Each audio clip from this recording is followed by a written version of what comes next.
she said we'll be here now. Now it's all you need. And early in the morning when the sun came up, it said, feel a part of everything.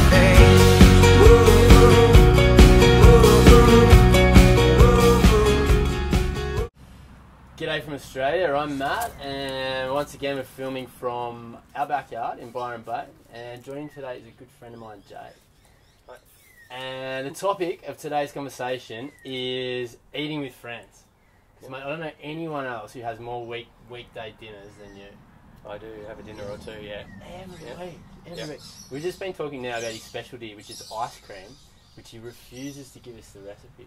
And just because you put me on camera doesn't mean I'm going to give you the recipe. I thought he might be pressured. I thought he might be pressured in an interview scenario to give us this recipe, but no. I don't feel camera pressure, no. No. We've got a couple of Spanish guys staying in our house at the moment, and so there's been a lot of dinners. I think it's something really European, isn't it? That they seem to just sit around with a whole group of them, like 8 or 10 of them, and they'll spend half the day cooking up, and in the end it sort of becomes like this. You spend your whole day eating, don't you? And there's nothing wrong with that. There's nothing wrong with that. Yeah, I love it. It's particularly midweek, I reckon, too, because it breaks up the week, doesn't it? It does, yeah. So it becomes a sneaky event that you don't feel bad about. It's not like you're going out to have beers on a weekend or anything like that. Yeah, absolutely. So how does it, when you do it, how does it work? Do you just send out a text message to a friend and it depends from there? I've got a standard Monday potluck. Potluck. So everyone brings a different dish. Okay. I always bring the secret ice cream. Lovely. Yeah. So no one knows what anyone else is bringing? No. Okay. Oh, sometimes we theme it. Oh yeah? So when it was an Asian theme, I did green tea flavoured ice cream. Ooh. But we also... It started out actually as a Game of Thrones night.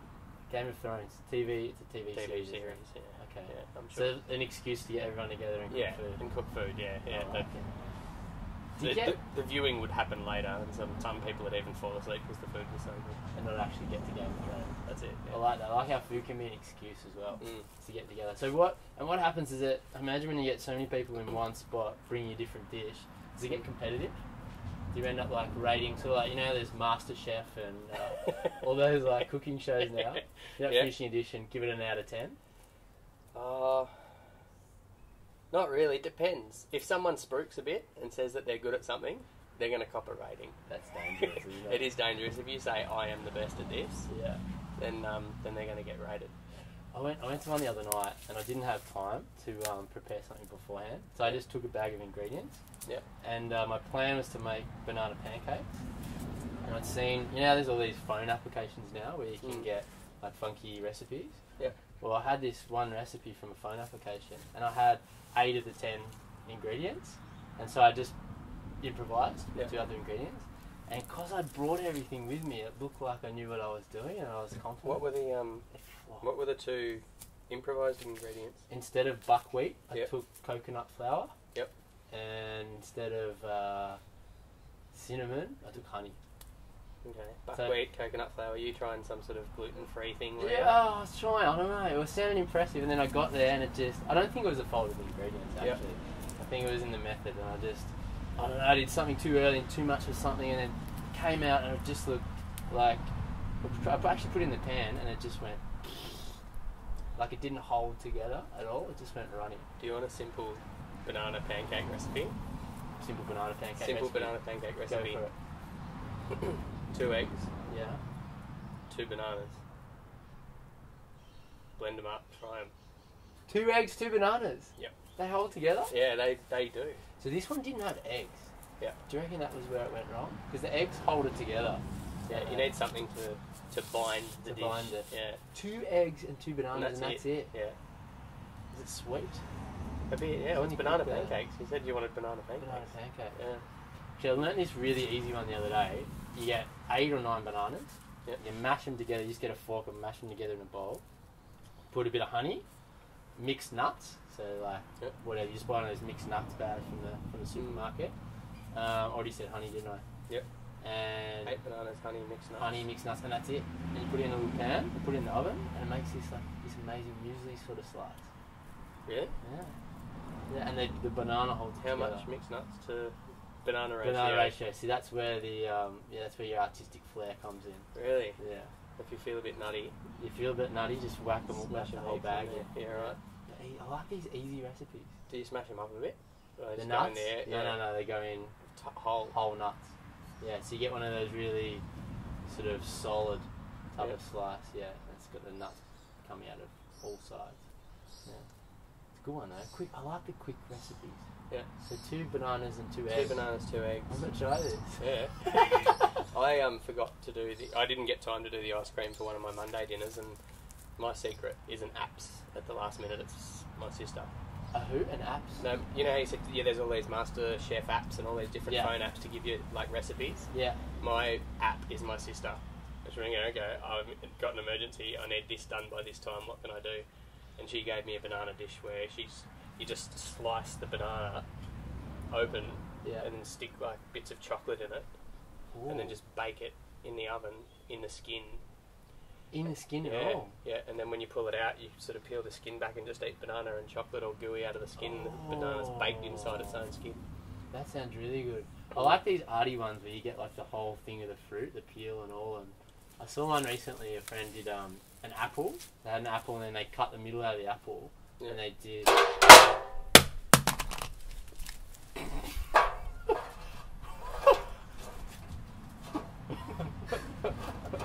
Whoops. This is an amateur production. Our camera's just fallen. Had a topple, I think it's still in one piece. It says tough on the front. It says, the camera actually says tough model on the front. Yeah. So we're back. You're with us? So I was saying we had an apple, we had muesli in the middle and a bit of yogurt. No, sorry, the yogurt comes after. Apple, muesli, honey, put it in the oven and wait till it just bakes. Yeah. And then pull it out and you put a bit of yogurt, drizzle yogurt on it. Oh, that's amazing. Amazing.